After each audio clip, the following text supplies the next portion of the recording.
তো hello guys, আমি রিয়া। আমার নতুন একটি ব্লগে আপনাদের অনেক অনেক স্বাগত জানাই। সকাল থেকে আজকে কোনো ব্লগ করতে পারিনি, তো এখনই স্টার্ট করলাম। দেখতে পাচ্ছি লুচি নিয়ে বসে পড়েছি, লুচি আলুর তরকারি। তো আজকের সকালের মেনুতে এটাই আছে। সবাই মিলে খেতে বসে গেছি, তো খেয়ে নিই, তারপরে কথা হবে। সবাই ভালো থেকো। তো গরম গরম ফুলকো ফুলকো লুচি আর আলুর তরকারি।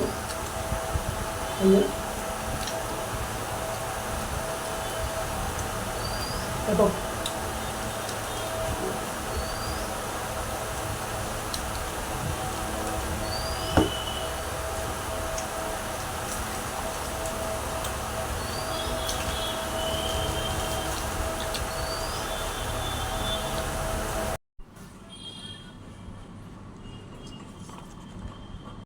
ওই দেখুন তোমার দাদা ভাই আমার ভিডিওই দেখছে, এই যে আমার ভিডিওই দেখছে, আমার যে ফেসবুকের ভিডিওটা দেখছে এই যে।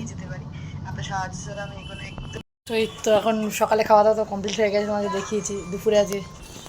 তো খাওয়া দাওয়া কমপ্লিট হয়ে গিয়েছিলো, একটু ভিডিও টিডিও করছিলাম, মানে ফেসবুকের জন্য রিলস বানাচ্ছিলাম। কারণ ফেসবুকে এখন নতুন চ্যালেঞ্জ শুরু হয়েছে স্টারের জন্য। তো আমার 100টা স্টারের লেভেলটা চলে এসেছে, তো অলরেডি 70টা স্টার আমার হয়ে গেছে। আর 3 দিন বাকি, আরও 30টা স্টারের প্রয়োজন, জানি না এখন কী হবে।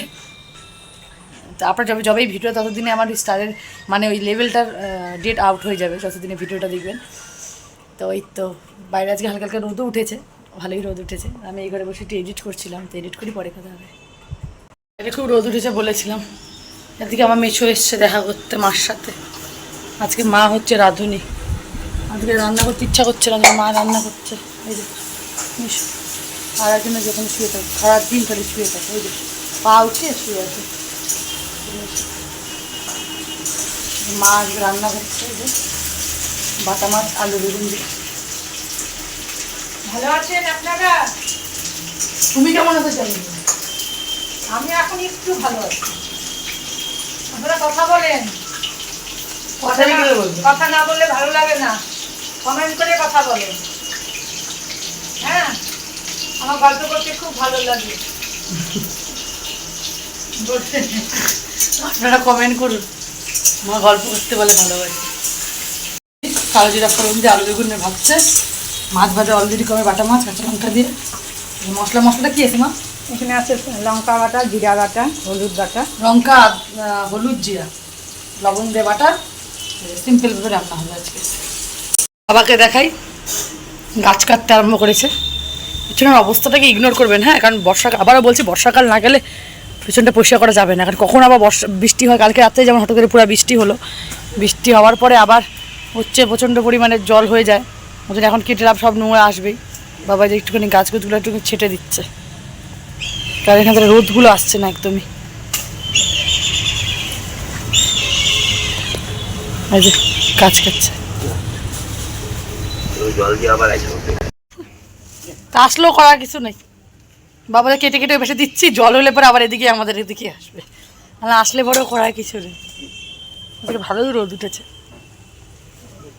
সব কাছাকাছি কমপ্লিট হয়ে গেছে। আজকে কিছু কাঁচার মতো সেরকম ছিল না, মানে আর কাছে নেই কিছু। দিলাম আর এগুলো একটু শুকিয়েছে যেগুলো, সেগুলো ঘরে নিয়ে আসলাম, ভাজ করে রাখা যাবে। ঘরে একদম অন্ধকার, ওগুলো রাখি সোফার ওপরে, পরে ইয়ে করা যাবে। রোদ ওঠে আবার মেঘলা হয়, এই যে রোদ ওঠে আবার মেঘলা হয়, মানে কী বলবো, এদেরটা যা শুরু করেছে বোঝাই যায় না যে কী হবে না হবে। আবার মেঘলা হয়ে গেল হঠাৎ করে, কিরকম একটা গন্ধ বেরোচ্ছে বাবা। তো লাঞ্চ করতে বসে গেছি। লাঞ্চে আছে আজকে আলু দিয়ে বেগুন দিয়ে বাটা মাছের পাতলা ঝোল, আর আছে খাসির তেলের বড়া। এই যে তবে ঝটপট খেয়ে নিই, পরে কথা হবে।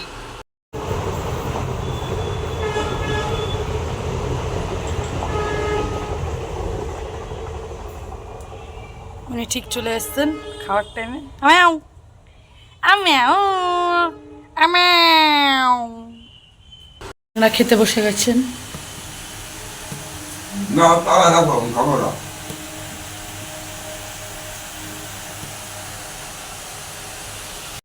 তো এই বিকালে চা নিয়ে চলে এসেছি, লাল চা, এই বড় ধামড়া কাপটা আমার, যেখানে চিনি নেই। এই দুইজনে তোমার দাদা ভাইয়ের এটা, আর এটা আমার মা। বিস্কুট নিয়ে চলে এসেছি, যে মা খাচ্ছে। মাছ ঘুম পাইছে মনে হয়। আর একজন যে ফোন দেখেই যাচ্ছে এই যে কন্টিনিউয়াসলি।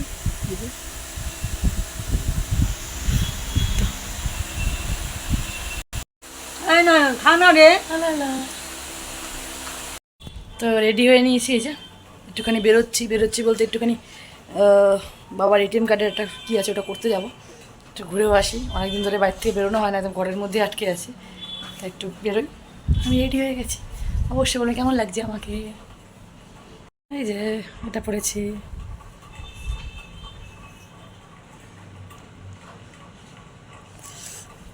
হাই। হয়ে গেছে কাজ আমাদের কমপ্লিট, এখন যাই।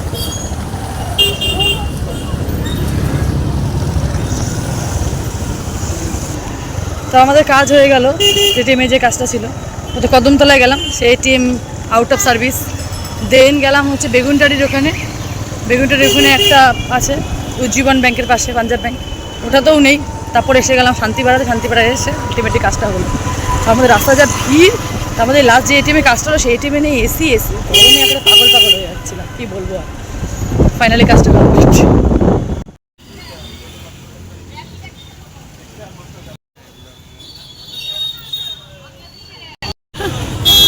কি জাম, আমার ট্রেন গেছে জন্য, মানুষের থেকে টোটো বেশি জলপাইগুড়ি।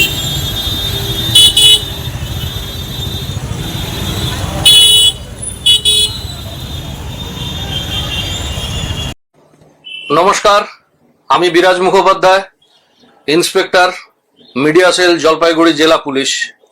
সম্প্রতি ঘটে চলা একটি বিশেষ সাইবার অপরাধ সম্পর্কে অবগত করানোর জন্য আমার এই ছোট্ট প্রয়াস। আমরা প্রত্যেকেই আজকাল বড় বেশি পরিমাণে অনলাইন শপিং নির্ভর হয়ে পড়েছি। জামা, প্যান্ট, ছাতা, জুতো, ঘড়ি, belt, TV, fridge, washing machine, খাট, পালঙ্ক, বিছানা, এসব কিছুই আছে আমাদের অনলাইন অর্ডারের তালিকায়। এছাড়াও রয়েছে চাল, ডাল, আটা, তেল, শাকসবজি ইত্যাদি নিত্য প্রয়োজনীয় জিনিসপত্র, যেগুলো কোনো না কোনো ডেলিভারি পার্সন আমাদের বাড়ির দরজায় পৌঁছে দিয়ে যাচ্ছে। এই কেনাকাটার মধ্যে যেমন রয়েছে নামি দামি ই কমার্স সাইটগুলি, তেমনই রয়েছে বাজার চলতি নতুন ওঠা অখ্যাতনামা ই কমার্সের সাইট, যেগুলি প্রতিষ্ঠিত নামী খ্যাতনামা ই কমার্সের সাইট। তাদের নিজস্ব ডেলিভারি সিস্টেম আছে, কিন্তু যেগুলি ছোটখাটো বাজার চলতি, যেগুলি থেকে আমরা হামেশা অর্ডার করে থাকি, তাদের অনেক ক্ষেত্রে নিজস্ব ডেলিভারি সিস্টেম নেই। তারা নির্ভর করে থাকে প্রাইভেট কুরিয়ার বা সরকারি ইন্ডিয়া পোস্টের উপর। দ্বিতীয়ত, আমাদের অনলাইন কেনাকাটা এতটাই বেড়ে গেছে যে পরিবারের বিভিন্ন সদস্য একই ঠিকানায় বিভিন্ন সাইট থেকে বিভিন্ন জিনিসপত্র অর্ডার করে থাকেন, যা পরিবারের সবার নলেজে থাকে না। জালিয়াতরা সুযোগ নিচ্ছে ঠিক এই জায়গাটায়। এ পর্যন্ত যতগুলি প্রতারণার ঘটনা ঘটেছে সবগুলিতে ইন্ডিয়া পোস্টের নাম ব্যবহার করা হয়েছে। তার মানে এই নয় যে ইন্ডিয়া পোস্টের নামেই প্রতারণাগুলি ঘটে চলবে। প্রতারণা ঘটতে পারে অন্য সমস্ত প্রাইভেট সংস্থাগুলির নাম নিয়েও। এখন বলি কি এবং কিভাবে ঘটছে এই প্রতারণা। আপনি আপনার মোবাইলে একটি মেসেজ পাবেন, যেটি আপাতভাবে মনে হবে ইন্ডিয়া পোস্টের থেকে মেসেজটি এসেছে। ওই মেসেজে বলা হবে ভুল অ্যাড্রেস থাকার কারণে আপনার পার্সেলটি ডেলিভারি করা যায়নি। নিচে দেওয়া লিঙ্কে গিয়ে আপনি আপনার ঠিকানাটি সঠিকভাবে যোগ করুন। এরপর আপনার কাছে একটি ফোন আসবে, যে ফোনে সেই অজানা ব্যক্তি নিজেকে ইন্ডিয়া পোস্টের একজন প্রতিনিধি হিসাবে আপনার সামনে উপস্থিত হবেন এবং আপনাকে ওই মেসেজ সম্বন্ধে অবগত করাবেন এবং আপনাকে ভীষণ ব্যস্ততার মধ্যে ফেলে দেবে, যে যাতে আপনি ওই লিঙ্কে প্রবেশ করে প্রয়োজনীয় তথ্যাদি দিয়ে দেন। ওই লিঙ্কে ঢুকলে আপনি দেখতে পাবেন যে ইন্ডিয়া পোস্টের অনুকরণে তৈরি একটি ওয়েবসাইট, যেটি আপনি ইন্ডিয়া পোস্টের আসল ওয়েবসাইট বলে ভুল করে বসতে পারেন। এবং সেখানে রিডেলিভারির জন্য 50 টাকা, 100 টাকা সামান্য কিছু চার্জ করা হবে। ওই পেমেন্ট করার অপশন কেবলমাত্র ডেবিট কার্ড বা ক্রেডিট কার্ডের মাধ্যমে হবে। এবং এই ক্ষেত্রে ব্যস্ততার কারণে যদি আপনি ডেবিট কার্ড বা ক্রেডিট কার্ডের তথ্য, ওটিপি আপনি ওখানে ইনপুট করেন, তাহলে সেইগুলি সঙ্গে সঙ্গে হ্যাকারদের হাতে চলে যাবে এবং আপনার কষ্টে জমানো টাকা, কষ্টার্জিত রোজগার নিমেষের মধ্যে খালি হয়ে যেতে পারে। এখন বলি কিভাবে সাবধান থাকবেন, কিভাবে বাঁচবেন এই প্রতারণার হাত থেকে। প্রথমত জানাই, অনলাইনে যে সমস্ত কেনাকাটা করবেন, বিশেষত অনামা সাইটের ক্ষেত্রে, সেগুলি চেষ্টা করবেন যাতে পরিবারের প্রত্যেকের ধারণার মধ্যে থাকে। কোনো অবস্থাতেই অপরিচিত কোনো লিঙ্কে ক্লিক করবেন না, যেটা আমরা সর্বদাই বলে থাকি। আসল এবং নকল ওয়েবসাইট চিনুন, এদের মধ্যে পার্থক্য যথেষ্ট। নকল ওয়েবসাইট অনুকরণে তৈরি হওয়ার কারণে এদের ডিজাইন অত্যন্ত সাধারণ মানের হয়, অনেক ক্ষেত্রে বানান ভুল বা ব্যাকরণগত ভুল থাকে। এইগুলি চোখে পড়লে আপনি সাবধান হয়ে যান, সতর্ক হয়ে যান। প্রয়োজনে আসল প্রোফাইল ওয়েবসাইট থেকে খুলে বার করুন এবং দুটো পাশাপাশি দেখলে আপনার সাধারণ চোখে এই পার্থক্যগুলি ধরা পড়বে। সাইটের ঠিকানা এবং ডোমেন লক্ষ্য করুন। সাইটের ঠিকানার আগে সুরক্ষিত লক বা তালার চিহ্ন থাকলে সেটি সুরক্ষিত সাইট বলে মনে করতে পারেন। প্রতারকদের দেওয়া নকল সাইটে এই ধরনের তালা বা লক চিহ্ন থাকে না। ডোমেনের ক্ষেত্রে এক্সটেনশন লক্ষ্য করুন, যেমন ইন্ডিয়া পোস্ট একটি সরকারি ওয়েবসাইট। সরকারি ওয়েবসাইটের ক্ষেত্রে .gov বা .gov এটি থাকবে। এটি নজরে পড়লে আপনি অতিরিক্ত সুরক্ষিত মনে করতে পারেন।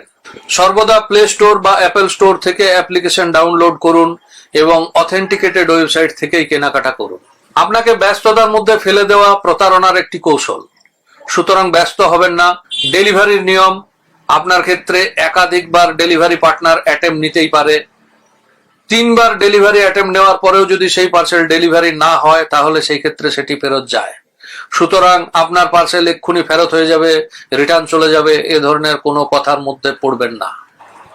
কোনো কারণবশত প্রথম অ্যাটেম্পটে বা দ্বিতীয় অ্যাটেম্পটে ডেলিভারি না হলে সেই ক্ষেত্রে অতিরিক্ত কোনো চার্জ পে করতে হয় না, এটিও মাথায় রাখবেন। অসাবধানতাবশত প্রতারণার শিকার হয়ে পড়লে তৎক্ষণাৎ অতি সত্বর যত তাড়াতাড়ি সম্ভব নিকটবর্তী থানায় যোগাযোগ করুন। হ্যাঁ, নিকটবর্তী থানায় যোগাযোগ করুন।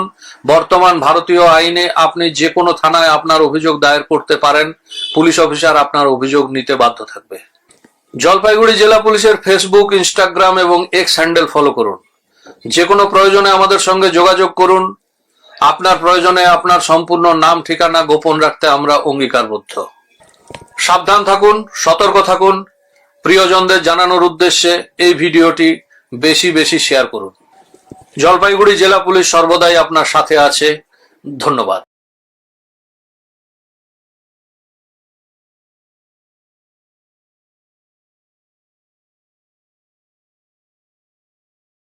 তো রাস্তায় প্রচণ্ড জ্যাম ছিল, ট্রেন গেছিলো জন্য মারাত্মক জ্যাম ছিল। তো একটু আগে তো বাড়িতে আসলাম, ঘেমে টেমে এক হয়ে গেছি, তারপরে একটু রিলস বানালাম। তো এই তো একটু আগে বাড়িতে আসলাম, এরপরে খাওয়া দাওয়া করবো, রাত্রে ডিনার করবো। তো পরে কথা হবে আবার। অবশ্যই বলবেন আমার ভিডিও দেখতে আপনাদের কার কার ভালো লাগে, কোথা থেকে আমার ভিডিও দেখছেন অবশ্যই কমেন্ট করবেন। আর ফেসবুক থেকে দেখছেন না সেটাও কমেন্ট করবেন, আর হোয়াটসঅ্যাপ থেকে ইউটিউব থেকে দেখছেন সেটাও কমেন্ট করবেন। তো রাতের খাওয়া দাওয়া এই মাত্র কমপ্লিট হলো, তারপরে সকাল কোনো ভিডিও করতে পারিনি। আজকের ভিডিও এখানেই শেষ করছি। দেখা হবে কালকে আবার একটু নতুন ভিডিও নিই। অবশ্যই বলবেন আজকের এই ভিডিওটা আপনাদের কীরকম লাগলো, লাইক করবেন, কমেন্ট করতে একদমই ভুলবেন না। যদি ইউটিউব থেকে দেখে থাকেন চ্যানেলটিকে সাবস্ক্রাইব করে দেবেন, পাশে থাকা বেল আইকনটি বাজিয়ে দেবেন, যাতে আমার ভিডিও আসার সঙ্গে সঙ্গে আপনাদের নোটিফিকেশন চলে আসতে পারে। আর যদি ফেসবুক থেকে দেখে থাকেন অবশ্যই চ্যানেলটা ফলো করে দেবেন, আমাকে অনেক অনেক করে সাপোর্ট করবেন এবং স্টার গিফট করবে, যাতে আমি এগিয়ে যেতে পারি। আপনার সাপোর্ট ছাড়া এগোনো তো আমার পক্ষে একদমই সম্ভব না। তো tata, thank you, good night, take care, sweet dream.